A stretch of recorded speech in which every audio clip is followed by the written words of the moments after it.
Everything from love stories gone terribly wrong, awful tourists doubling, even tripling down on their absolutely crazy behavior, big changes to some of Thailand's nightlife rules. And if you're planning a trip here soon, make sure you stick it out through the entire video because there are a few things we're covering today that will affect you 100%. What is up, guys? Welcome back to the channel. With it being this time of year in Thailand and raining hard almost every single day, I've been cooped up in the house quite a bit, and this has led me to continue to go down the internet rabbit hole that is Thailand news updates. We're going over some wild stories today. So enough chit chat, let's hop right into it. Our first story today is coming from the Tiger. Unfortunately, this is not the first time I have seen a story like this. If you're planning on coming to Pattaya, maybe trying to make some friends, this is for sure a story you need to hear. Pattaya babe steals disabled Aussie man's cash while he showers. A disabled Aussie man hoping for a bit of a holiday romance in Pattaya was left red-faced and out of pocket after a beachside beauty vanished with his cash while he was in the shower. Adding insult to injury, the victim's wheelchair had Quickie emblazoned on the back, a name that turned out to be more a prophecy than a brand as the woman made a lightning fast getaway. The victim's wheelchair had Quickie. Oh, I see it now. It's like the name brand. I thought I heard emblazoned. I thought he meant he had like the, like the little rhinestone things that girls do on their phones. But just minutes later, the sweet talk soured while the 65-year-old freshened up in the bathroom. The mystery woman pocketed $350, around 3,500 baht, then did a disappearing act. One of those can't be right because $350 is well more than 3,500 baht. Either way, decent chunk of money here in Thailand. We got along really well. I didn't think anything was wrong, but when I got out, she was gone, and so was the cash from my trouser pocket. Kind of summarizing the rest of this, essentially the way the guy went back to the beach where he met this girl, saw her again in different clothes, but then she took off, so now the police are investigating it. While this is unfortunate, nobody deserves to have their things stolen. Guys, I hope I don't have to tell you that just inviting a random person into your condo and leaving all your valuables everywhere is not a good idea. If I'm going out and I know there's the possibility that someone might be coming with me when I come back, I go ahead and put everything away before I even go out. The reason I do it before is because if you come back and you've already been out drinking all night, I've hidden my own things and then thought they got stolen because I hid them after I'd been drinking. Now granted, I would go ahead and say most of the time you're gonna be all right, but like we always say, don't give anybody the opportunity. I'm moving right along into some more nightlife debacles. This is also coming from the Tiger. Irish man arrested for late night Pattaya bar brawl. Jesus, spit it out, man. Booze-fueled brawl. There we go, in the heart of Pattaya's nightlife strip that left blood on the floor, staff in the hospital, and an injured Irishman claiming he's the real victim. I'll tell you what, I think the Tiger's gotten some new writers because these articles lately have been very good. 3:19 a.m. today, May 7th, the Sawang Borabun Rescue Center in Pattaya received a call about a violent interaction at a beer bar in Soi 6. Go figure. Off Pattaya 2nd Road, rescue teams and police rushed to the scene, only to find the alleged suspect, a heavily intoxicated foreign man, had fled into the nearby runway market, which was closed. Roughly 100 meters from the bar, officers found the man, who identified himself as a 29-year-old Irish national.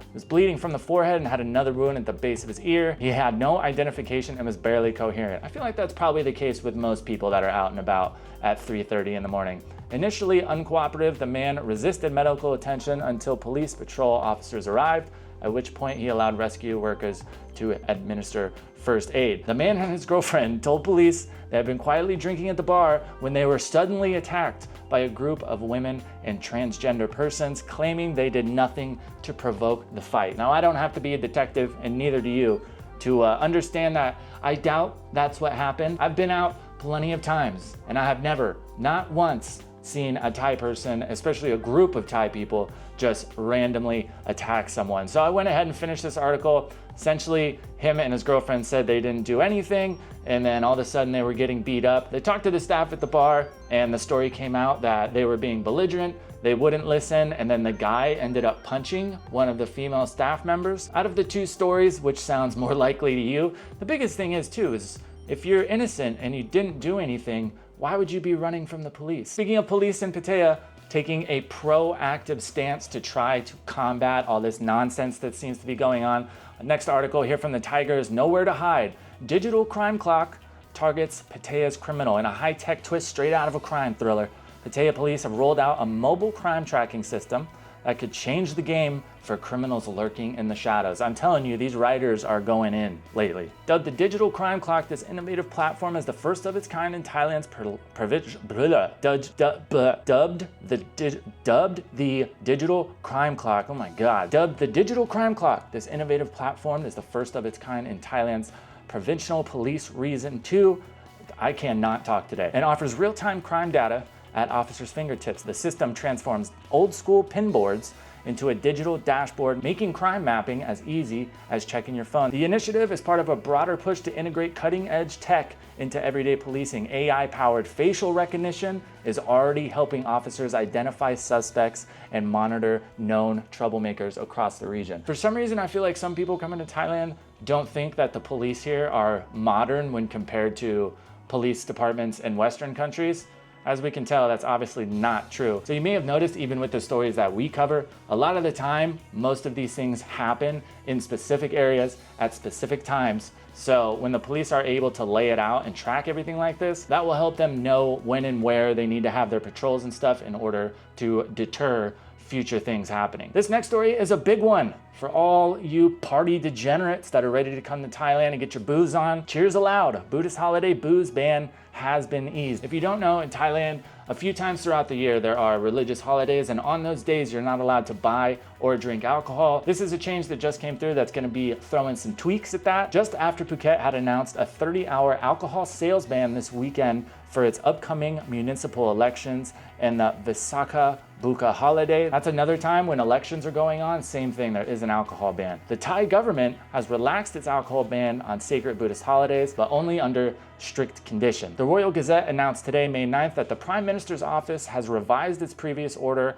on alcohol sales, allowing certain venues to serve liquor and beer on key religious holidays, including those ones listed here. I don't want to butcher them. The change effectively immediately updates the 2024 ruling to better reflect Thailand's current social and economic landscape. Under the new rules, alcohol sales remain banned for the general public on these 5 holy days, but there are 5 exceptions. Airports, international terminals are permitted to sell alcoholic drinks to departing travelers. Service establishments, businesses registered under the Service Establishment Act, such as certain bars and clubs. Tourist zones, designated tourist areas with approved service venues can operate as usual, provided they are recognized by the Ministry of Public Health and Interior. Hotels, that's a pretty big one. Venues licensed under the Hotel Act may serve alcohol to guests. Special events venues, locations hosting national or international events with a large gathering may be granted exemptions if listed by the Ministry of Public Health and approved by the Ministry of Tourism and Sports. So it sounds like you're gonna be able to still go to some bars, clubs, things like that, your hotel, but from what I understand, you still won't be able to buy alcohol at 7-Eleven, and I don't think like standard restaurants will be able to sell it. And up next, she's back. I'm sure you guys have seen it at this point. I mentioned it in a couple of videos. The Israeli girl that refused to take her shoes off in the restaurant and is blown up everywhere, even on a bunch of forums that have nothing to do with Thailand. It's pretty crazy. Israeli tourists Shoegate incident, they're calling it Shoegate now. That is amazing. In Thailand, ignites online debate. I already went over kind of what happened in a previous video. If you want to know more, feel free to hop back and check that one out. But I wanted to touch on this one more time because she has responded. She's doubled down, even tripled down. It got to the point where her Instagram and all her socials have been blasted everywhere, so she had to turn all her comments off, make her page private. But in this article from Thai.news, they mention attempting to justify her behavior. The tourist later posted a lengthy apology intertwined with defensive justifications. I did get a chance to watch that video reply. I think it's deleted now because I wasn't able to find it again, but it was a pretty cliche internet apology.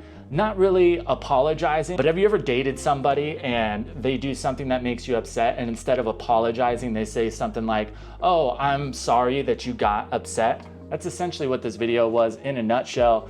She said, according to MGR Online, she claimed the incident was blown out of proportion and that her words were taken out of context.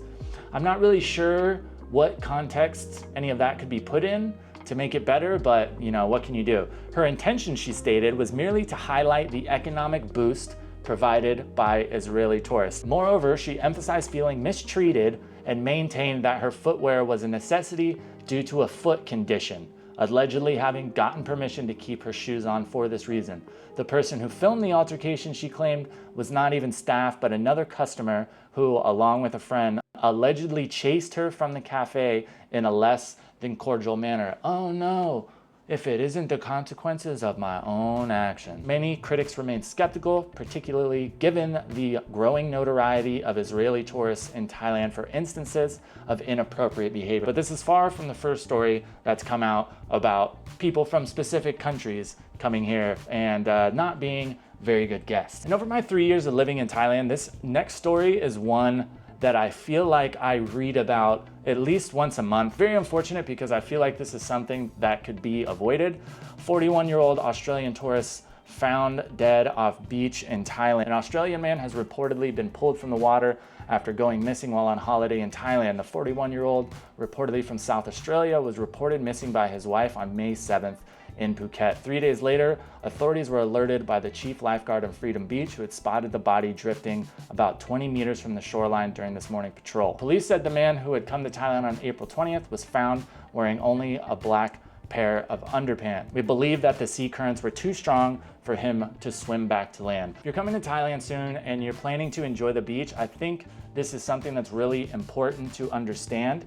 If you've never really spent time in the ocean, a lot of beaches in Thailand, if you just look at the water, it just looks like a lake. There's not a whole lot of swell, not a lot of big waves, anything like that. So it can be very easy to discern that you can just go swim around like it's a pool and nothing bad's gonna happen. The thing about the ocean is, even here in the bay, but especially down south where you're opened up to the Ottoman Sea a bit more. And the thing about a lot of ocean currents is you don't see them on the top of the water. You don't know until you're out in the water. I've had it happen to me multiple times. You're swimming around, you're just having a good time, and then you look up and you're either getting towed out away from the beach or you're getting towed up the beach. If you've never dealt with that before, it can be easy to get caught up in just trying to swim back to the beach. And if you're in a rip or an undertow, you are never gonna be able to outswim that. And the unfortunate thing about Thailand sometimes is, usually the standard procedure, if you're caught in a rip current, is to swim sideways, swim parallel with the beach, and the waves will help push you back in. The thing about Thailand is, a lot of the time, there's not very much swell, and the vast majority of beaches in Thailand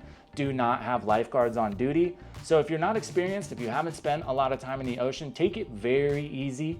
Respect the water and understand that it is not like swimming in a swimming pool. And unfortunately, this is not the only story pertaining to drownings in Thailand. 22-year-old Aussie tourist tragically drowns in Thailand. A 22-year-old Australian tourist has drowned in Thailand after reportedly diving into the sea while drunk during a boat tour. The 22-year-old reportedly jumped off the Marinda 2 tour boat to swim off the coast of Koh Ratchayai, a popular destination for snorkeling and diving. He attempted to paddle in the water but was dragged underwater due to strong currents and inebriation. Medics were dispatched to the scene after receiving a distress call from the boat at 2:28 local time. Don't get me wrong, I absolutely love a boat party myself.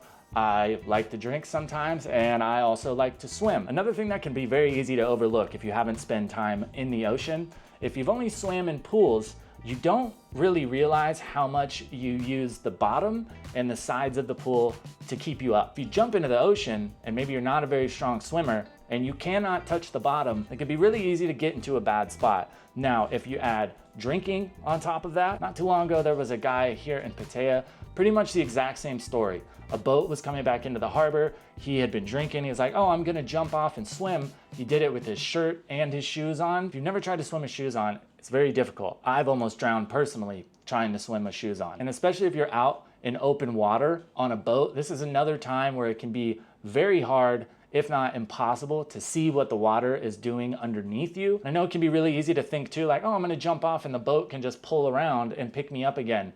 It is so easy to lose sight of somebody that is in open water, even if there's really no waves. It's just your head above the water. Boat makes it 50, 100 meters away. It's very likely they're not gonna be able to see you again. I 100% suggest if you're going on maybe a snorkeling trip or you're gonna be out on open water and you're not a very strong swimmer, if you haven't spent a lot of time in the ocean, please wear a life preserver. Feeling like you look dorky is always 100% better than dying. When it comes to the ocean, if something goes wrong, that's pretty much it. So that is what's currently happening in Thailand. What did we learn? Well, we learned if you're planning to come to Thailand and get your party on, you're gonna have even more access to that with these restrictions on the alcohol bans. We continue to learn it's not a good idea to be a guest in somebody else's country and be a complete douche and then turn around and try to justify it consistently. And we also learned that Thailand is an amazing place to come party and enjoy nature, but there are things that you still need to understand and respect to keep yourself safe. Thank you so much if you've made it this far in the video. If you would like to be a part of these conversations live, feel free to subscribe. We do live streams at least 2, most of the time 3 times a week. So feel free to come hang out during those. If there's a specific story you want to talk about, I am all ears. As for me, it looks like we finally got a break from the rain, so I gotta go run to the grocery store as fast as I can, and I'm pretty sure I'm still gonna get soaked. So if you made it this far and you enjoyed the video, I really appreciate it. Feel free to drop a like down below, helps us out in the algorithm. And if you'd like to be updated every time we put out a new video, go ahead and subscribe. And as always, I hope you have a great day. We'll see you in the next video.